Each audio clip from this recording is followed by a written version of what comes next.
城市里的他怀着梦想，却被生活推着往前走，每天早起通勤、工作、赚钱、养家，梦想与憧憬被现实一点点磨掉。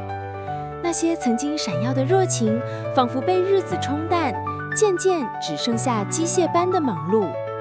在咖啡馆的一隅，他低下头，像行尸走肉般啜饮日常，直到那一杯慧心咖啡，香气清新温润心甜，像提醒他，你还有梦想，还能再出发。一口暖意，点燃内在久违的火花，一份小确幸，滋润枯干的心。慧心咖啡不只是咖啡，是都市女子灵魂的喘息，更是重新燃起勇气的起点。喝一杯慧心，生活重新再起。